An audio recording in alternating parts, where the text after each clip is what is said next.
Sometimes the line between myth and reality is thinner than we think. For decades, a creature has stalked the shadows of the Americas, draining the blood of livestock and leaving terror in its wake. Witnesses describe glowing red eyes, reptilian skin, and razor-sharp fangs. Scientists call it mass hysteria. Believers call it proof of the unknown. In this video, you'll journey through documented sightings, examine physical evidence, and explore scientific explanations for one of the most controversial cryptids of modern times, the Chupacabra. By the end, you'll have all the facts, and then you'll decide, myth or real. Puerto Rico, 1995. Ground Zero. The small town of Canavanas became the epicenter of one of the most bizarre phenomena in modern cryptozoology. It started quietly with a few dead chickens and drained goats. But by March of that year, the killings escalated. 8 sheep were found dead in a single night, each with puncture wounds on the neck and chest. No blood at the scene. No signs of struggle. Just empty carcasses. Then came the sighting that changed everything. Madeline Tolentino, a local resident, reported an encounter in August 1995. She was looking out her window when she saw it. The creature stood between 3 and 4 feet tall, moving on 2 legs like a kangaroo. The skin appeared grayish-green and leathery. A row of spikes ran down its spine from head to tail. The eyes glowed red, oval-shaped, and alien. The arms were thin with 3-fingered claws. The legs were powerful and muscular. It had no visible ears and fangs that protruded over thin lips. Her description spread like wildfire.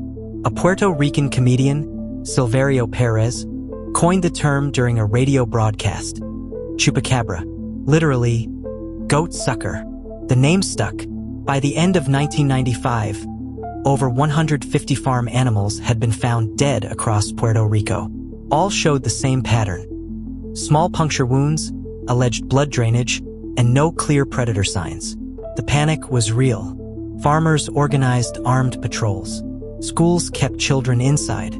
The Puerto Rican government launched an official investigation. The evidence trail. The attacks continued through 1996. In Caguas, farmer Jorge Luis Torres reported losing 25 chickens in one night. Each bird had 2 puncture marks on the chest. He set up surveillance and 3 nights later claimed to see a creature matching Tolentino's description leap over his 6-foot fence and vanish. But the phenomenon wasn't staying in Puerto Rico.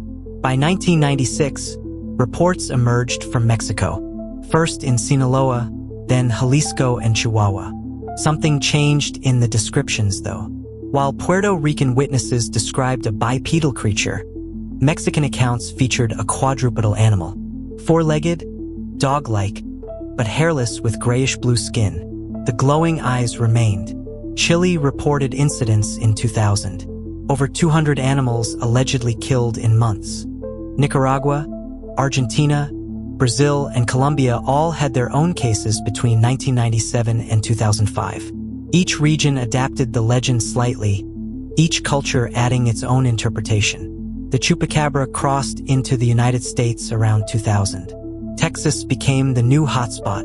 In Cuero, Texas, Phyllis Canyon made headlines in July 2007. She had lost 28 chickens over the previous year. Then she found the culprit dead on the roadside. She photographed it and sent tissue samples for DNA analysis. The creature was hairless, grayish-blue, with pronounced fangs and a rat-like face. It looked alien. The DNA results came back coyote, specifically a coyote with severe mange. But Canyon wasn't convinced. She argued the body structure was wrong for a typical coyote. Similar specimens turned up across Texas in 2008, 2009, and 2014. Each time, DNA testing revealed coyote or dog. Each time, believers questioned the results. The physical evidence. Unlike Bigfoot or the Loch Ness Monster, we have bodies. We have physical specimens. We have DNA evidence. The Texas Chupacabras are the most well-documented cases. Biologist Barry O'Connor from the University of Michigan examined Canyon specimen and concluded, coyote with sarcoptic mange. The condition is caused by mites burrowing under the skin. The animal scratches constantly. Hair falls out. The skin thickens and turns grayish-blue. The animal becomes weak, desperate, and changes hunting behavior. A 2014 specimen from Ratcliffe, Texas showed the same pattern. Mike and Barbara Olvera found it dead on their property. It looked prehistoric with leathery gray skin and massive canine teeth. DNA testing by Texas A&M University, coyote. Here's what makes the mange theory compelling. When you place a photo of a healthy coyote next to one with advanced sarcoptic mange, the transformation is shocking. The mangy coyote looks alien. Without fur, the true bone structure is visible. The oversized skull, thin limbs, and protruding teeth are all normal coyote features, just exposed. Add desperation from illness, and you have something that terrifies witnesses. Veterinarians have examined hundreds of alleged Chupacabra kills. Dr. David Morales investigated over 50 cases in Puerto Rico during 1995. His findings were consistent. The animals died from typical predator attacks. The blood drainage was a myth. When an animal dies, blood pools and coagulates. Small puncture wounds might not produce visible external bleeding. The blood is still inside. The precise puncture wounds? Canine predators instinctively bite at the neck and throat, targeting major blood vessels. 2 puncture marks from upper canines are standard. Dr. Morales noted that many killed animals were already weak, sick, or young. A mangy coyote, desperate and starving, would attack livestock it normally wouldn't approach. Theories and explanations. So what's really going on? Let's examine the major theories. Theory 1. Misidentified animals with mange. This is the leading scientific explanation. Sarcoptic mange transforms canines into unrecognizable creatures. Dr. Barry O'Connor points out that mangy coyotes exhibit behavioral changes that align with Chupacabra reports. They become desperate, hunting during daylight. They lose their fear of humans and approach farms. They move awkwardly due to pain and weakness. Consider this: mange outbreaks correlate geographically and temporally with Chupacabra sightings. Texas had significant outbreaks in the 2000s, precisely when Texas reports exploded. Puerto Rico has feral dog populations that suffer from mange. The overlap is undeniable. Theory 2. Mass hysteria and cultural phenomenon. Psychologist Benjamin Radford argues the phenomenon follows classic mass hysteria patterns. It started with genuine livestock deaths from mundane causes. Add ambiguous sightings and media coverage that sensationalizes fear. The result: a community primed to see monsters. Radford investigated the Madeline Tolentino sighting extensively. He discovered something fascinating. 2 weeks before her encounter, the movie Species was released in Puerto Rico. The film features an alien creature remarkably similar to her description.